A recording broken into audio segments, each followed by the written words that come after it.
Yo, salut tout le monde, c'est Gata Volgar, j'espère que vous allez bien. Moi pour ma part, je suis un peu agacé, j'espère que vous avez passé une agréable journée. Aujourd'hui on se retrouve pour une nouvelle vidéo, donc on se retrouve pour le débrief du match Paris Saint-Germain AS Monaco, match qui comptait pour la 26e journée de Ligue 1 Uber Eats, défaite du Paris Saint-Germain au Parc sur le score de 2-0, l'ouverture du score à la 6e minute de jeu signé Diop et le deuxième but à la 51e signé Maripane. Et suite à cette défaite, le PSG chute à la 3e place de ce championnat. Voilà, donc les Parisiens comptent 2 points d'avance seulement sur son adversaire du jour. Voilà, le PSG compte 2 points d'avance seulement sur Monaco 4e. Voilà, donc les Monégasques, grâce à cette victoire, reviennent à 2 points des Parisiens. PSG qui compte 1 point de retard sur Lyon 2e et 4 points de retard sur Lille 1er. Voilà, très mauvaise opération, franchement très agacé de la prestation du Paris Saint-Germain. Alors oui, on était sur un petit nuage, voilà, après la victoire contre Barcelone en Ligue des Champions.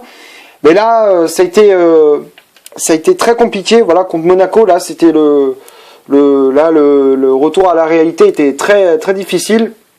Voilà, 6e défaite déjà cette saison. Voilà, deuxième, dont la deuxième contre Monaco. Voilà, c'est la deuxième fois qu'on perd cette saison contre les Monégasques. En plus de ça, voilà, on perd des points bêtement. On rechute à la 3e place du championnat. On avait la possibilité de recoller à Lille 1er. Si on gagnait ce match contre Monaco, on revenait à 1 point des Lillois. Mais voilà, ça n'a pas été le cas. Donc, du coup, on perd des matchs bêtement. Tactiquement, on s'est fait bouffer. Voilà, donc pour débriefer un petit peu ces 90 minutes, franchement, tactiquement, on s'est fait bouffer. Voilà, sur le plan physique, sur le plan tactique. Voilà, tu voyais, défensivement, on était totalement à la rue. Offensivement, on n'a rien montré du tout. Hein. Pendant tout le long du match, quasiment, on n'a rien montré. Voilà, des choix un peu inaudibles de la part de Pochettino. Franchement, voilà, franchement, ça fait peur. Pour le championnat, ça fait peur. Alors oui, comme je disais, on a rêvé contre Barcelone, on a fait un super match. Voilà, Mbappé qui a été étincelant. Là, dans ce match-là, Mbappé, je l'ai pas reconnu. Voilà, franchement, il a été franchement décevant. Voilà, des joueurs qui franchement ont été décevants. Marquinhos décevant. Paredes complètement à la rue. Herrera, je l'aime bien ce joueur-là, mais là, dans ce match-là, mais il a été catastrophique. Des pertes de balles, des passes vraiment imprécises. Franchement, il y avait trop de pertes de balles, trop de déchets techniques. On n'arrivait pas à faire une passe. On n'arrivait à rien. Que des boulettes, que des machins. Ah, c'est bon, à un moment donné, ça va. Là, depuis le début de saison, quand tu regardes les buts qu'on s'est encaissés, là, les 2 buts, hein, c'est des buts casquettes, c'est des buts donnés. Le premier, bon, à la limite, c'est une faute de marquage. T'es une faute de marquage. Bon, à la limite, voilà, c'est un peu courant, donc ça va. Mais le deuxième, Herrera, c'est quoi cette perte de balle? Tu au lieu de la dégager, t'es dans la surface de réparation, t'as le ballon, au lieu de tu vois qu'il y a le danger, dégage-la. Voilà, fais péter, au lieu de tu voulais faire un petit pont sur Maripane, bah lui, il était surpris, lui, il s'attendait pas que t'allais faire un cadeau. Là, voilà, c'est 2 buts complètement pourris. Voilà, ce deuxième but, il est complètement pourri. Là, les 2 buts que tu t'encaisses, voilà, laisse tomber, c'est 2 buts de merde. Voilà. Donc donc là c'est 2 buts c'est un petit peu, voilà, je devais gueuler pousser un petit coup de gueule sur les 2 buts. Après voilà, dans le match, 45 premières minutes, bon, d'entrée tu te prends ce but de Diop, voilà, comme je disais, mais hors de marquage, voilà, sur un centre de volante, c'était au second poteau pour Ruben Aguilar, voilà, qui remise au point de pénalty pour Diop, qui n'avait plus qu'à ajuster Keylor Navas. Là, Kurzawa, comme je disais, c'est une erreur de marquage. Tu vois qu'au lieu de prendre au marquage, comme il s'appelle Diop, il aurait dû prendre au second poteau, Ruben Aguilar. Il était tout seul au second poteau. Il y avait personne pour gêner Kipembe. Ils auraient dû se parler entre Kipembe et Kurzawa. Les deux, ils auraient dû se parler. Sur cette action, ils auraient dû se parler. Manque de communication, manque d'agressivité, trop passif. Voilà, on était trop gentils sur cette action. Voilà, donc du coup, Diop permet aux Monégasques de mener 1-0. Après, voilà, Monaco qui a essayé de pousser pour mettre un deuxième but, mais ils n'y arrivaient pas, avec des occasions de Disasi sur coup de pied arrêté. Voilà, des occasions de Ben Yedder aux volantes, mais voilà, malheureusement, ils n'arrivaient pas à trouver la solution. Donc à la mi-temps, il y avait 1-0 pour Monaco. Et derrière, la seconde mi-temps, tu sombres. Voilà, tu continues de sombrer. Il n'y a pas de sursaut d'orgueil. Tu vois, il y a aucune réaction.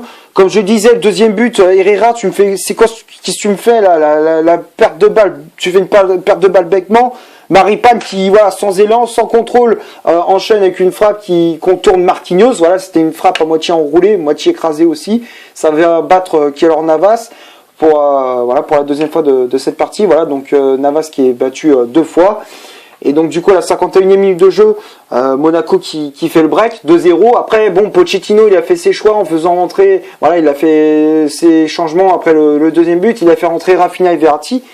C'était mieux, mais c'était trop tard. C'était trop tard, même si tu fais rentrer à l'heure de jeu et tout, même si tu as 30 minutes et tout, ok, mais quand tu vois que voilà, c'est franchement, il aurait dû voir ça déjà beaucoup plus tôt, là, les changements. Tu vois qu'au bout de 0, on n'y était plus. Voilà. Normalement, ces changements, il aurait dû faire à la mi-temps. Là, tu voyais que première mi-temps, on était complètement à la rue, on n'avait pas de créativité, pas de comment dire, tu voyais qu'il n'y avait pas de ballon pour Keane, pour Icardi, pour Mbappé, il n'y avait pas de ballon. Donc du coup, c'était compliqué. Voilà, avec Herrera, avec Gay, avec Paredes, il n'y avait pas de créativité au milieu de terrain. Je comprends pas pourquoi il fait pas jouer Rafinha qui fait. Alors peut-être Verratti, peut-être Verratti voulait le conserver pour justement le retour contre Barcelone justement. Mais voilà, fais jouer Rafinha. Tu mets un 4-2-3-1, là t'as mis un 4-3-3, mais t'aurais dû mettre un 4-2-3-1 avec justement Rafinha en numéro 10, ça aurait très bien fonctionné. Là, ça aurait été mieux peut-être. Voilà, on aurait peut-être apporté, on aurait vu de la créativité, voilà, parce que Rafinha, il est capable de faire ce genre de choses. Voilà, moi je trouve que Rafinha, c'est un joueur qui a de la balle, qui a une bonne touche de balle, qui peut apporter techniquement. Voilà, c'est vrai qu'il peut apporter quelque chose. Mais voilà, mais comme je disais, Pochettino, ses choix, c'était trop tard. Voilà. Alors il a fait rentrer Draxler, il a fait rentrer aussi Danilo, mais c'était trop tard. Voilà, franchement, c'était trop tard. Et donc du coup, voilà, 6e défaite cette saison pour le Paris Saint-Germain. Voilà, donc on va passer maintenant à la composition de l'équipe que Mauricio Pochettino a aligné pour ce PSG Monaco. Donc ça a été un 4-3-3, comme je disais, avec Keylor Navas dans les buts du Paris Saint-Germain, charnière centrale Marquinhos associé à Kimpembe, Marquinhos qui avait le brassard de capitaine, les latéraux Florenzi à droite, Kurzawa à gauche, Gay en sentinelle, Paredes et Herrera en relayeur. Voilà, bon après ça a changé parce que voilà, Paredes il a joué un petit peu plus bas au milieu de terrain, donc du coup Gay il a joué un peu plus haut aussi. Voilà, donc les deux ils ont changé de poste au cours du match, et après voilà le trio d'attaque, Icardi en pointe, Keane ailier droit et Kylian Mbappé ailier gauche. Donc après il y avait les remplaçants qui étaient entrés en jeu, comme je disais il y avait Rafinha qui était entré en jeu à la place de Gay, Verratti à la place de Herrera, Danilo à la place de Paredes et Julian Draxler à la place de Mauro Icardi. Voilà pour le 11 du Paris Saint-Germain. Donc comme je disais, ce qu'il aurait dû faire, c'est comme je disais d'apporter un joueur qui est créatif. Voilà, il aurait dû mettre un joueur pour par exemple, comme je disais, un Rafinha, ou même si par exemple tu fais jouer Verratti, allez, une demi-heure comme tu l'as fait, voilà, mais si à la limite s'il y avait un partout, chose comme ça, bon, j'aurais compris. Mais là, c'est pas le cas. Si là tu perdais 1-0, t'aurais dû faire déjà à la mi-temps, t'aurais dû faire sortir par exemple moi j'aurais fait sortir Herrera, j'aurais fait rentrer Rafinha. Moi à la place de Pochettino, j'aurais fait ça. Tu fais sortir Herrera, tu fais rentrer Rafinha, tu passes en 4-2-3-1, tu mets Rafinha en 10, Paredes et Gay devant la défense, et puis voilà. Là, Gay, il aurait été un petit peu mieux. Voilà, tu voyais que, voilà, il serait un peu plus, voilà, il serait un peu mieux derrière. Paredes aussi, Rafinha qui fait le jeu. Voilà, moi, ça aurait été un petit peu mieux. Voilà, mais malheureusement, sur ce coup-là, Pochettino, il a complètement merdé. Là, il a merdé sur ce coup-là. Donc voilà, donc c'est des choix un peu bêtes, et donc voilà, comme je disais, j'ai fait à peu près le tour dans cette compo, voilà, dans ce 11 de départ parisien. Donc on va passer maintenant aux statistiques de cette vidéo. Donc on va commencer par le PSG. Les Parisiens, c'est 75% de possession de balle, 3 corners, 8 tirs au total, dont une frappe cadrée. Une frappe cadrée, c'était la tête de Moise Kean. Voilà, sur un centre de Verratti, c'est Kean qui a repris ce ballon de la tête et c'était capté par le compte en 2 temps, mais voilà, c'était le seul tir cadré du match. Sinon, on n'a rien montré. Rien montré. Voilà, on a été inexistant. Monaco, ils ont fait parler le réalisme, l'efficacité devant le but. Donc là, et après, il y a eu 0 position hors jeu pour le PSG. Du côté de l'AS Monaco, c'est 25% de possession de balle, 2 corners, 4 tirs au total, donc 3 tirs cadrés. Voilà, donc eux, ils ont fait parler l'efficacité, donc 2 buts justement. et 0 position de hors-jeu. Donc tout ça, c'est du côté de l'AS Monaco. Alors, quand on regarde les statistiques, bon, c'est vrai que le Paris Saint-Germain a une possession de balle très stérile, mais aussi, il faut se dire que Monaco, ils ont laissé le Paris Saint-Germain la possession, ils ont laissé au PSG la possession de balle, et justement, ils ont fait un énorme pressing. Tu voyais en première mi-temps, Monaco, ils faisaient un énorme pressing. Donc du coup, Paris, ils étaient obligés de repasser à l'arrière parce qu'il n'y avait pas de joueur qui avait de la créativité. Il n'y a aucun joueur qui était créatif. Que ça soit Herrera, Paredes, Gay. Voilà, bref, il n'y avait aucun joueur qui était créatif au milieu de terrain. Donc forcément, qu'est-ce qu'ils font? Ils repassent à l'arrière. Et donc du coup, ça fait Marquinhos, Kimpembe, Navas, Kurzawa, Kimpembe, Paredes. Voilà, ça faisait tout le temps des passes à l'arrière. Voilà, donc forcément, c'est vrai que tu avais une possession de balle. Ah oui, la possession de balle, tu l'avais. Mais forcément, mais après, en termes de créativité, zéro. Voilà, c'était ça. Voilà. Donc franchement, c'est dommage. Voilà, on pouvait faire quelque chose face à Monaco.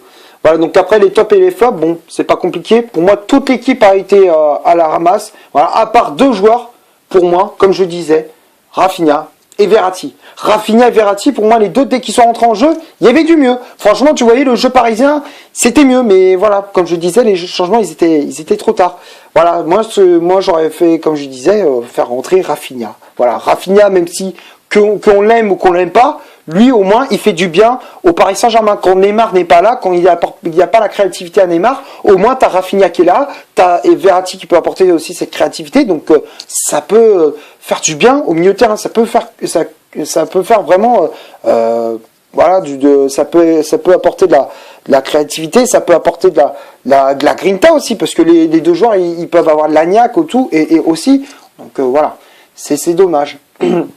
Donc comme je disais, pour moi toute l'équipe est dans le flop, à part ces 2 joueurs-là, Rafinha et Verratti. Navas, pour moi, bon, malheureusement sur les 2 buts, il peut pas faire grand-chose.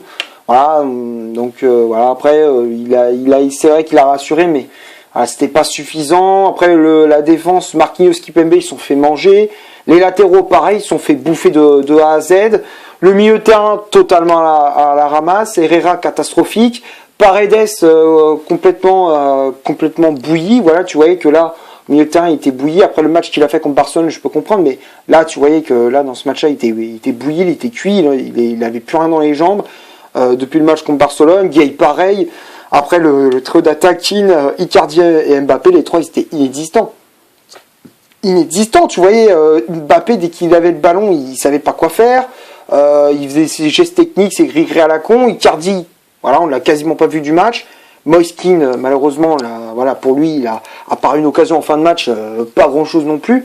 Voilà, comme je disais, pour moi, les 2 seuls joueurs qui ont été à la hauteur, pour moi, les 2 joueurs du PSG qui ont été à la hauteur, pour moi, les 2 joueurs sont Verratti et Rafinha. Voilà, Danilo, il servait à rien. Depuis qu'il est entré en jeu, on l'a pas vu non plus. Et Draxler, il a été inexistant, inoffensif. Voilà. Donc pour moi, les seuls tops durant cette rencontre, pour moi, sont Rafinha et Verratti, comme je disais. Je sais que je le répète plusieurs fois, mais voilà, je suis obligé de le dire. Voilà, on est obligé de répéter plusieurs fois, parce que ces 2 joueurs-là, pour moi, quand tu vois que Neymar n'est pas là pour apporter la créativité au PSG, voilà, c'est ces 2 joueurs-là, Verratti et Rafinha. Quand Neymar n'est pas là, pour moi, ces 2 joueurs-là, tu es obligé de les mettre. Ils sont indispensables. Pour le milieu du Paris Saint-Germain, pour moi, les 2, ils sont indispensables. Voilà, donc c'est tout ce que j'avais à dire pour ce Paris Saint-Germain AS Monaco. J'espère que la vidéo vous aura plu tout de même. Si c'est le cas, vous laissez un énorme like. Tu cliques ici pour t'abonner pour rien rater de mes vidéos. Tu cliques ici pour voir une autre si tu le souhaites. N'hésite pas à rejoindre le compte Instagram qui est dans la description. D'ici là, portez-vous bien. On se retrouve pour une prochaine vidéo. Ciao!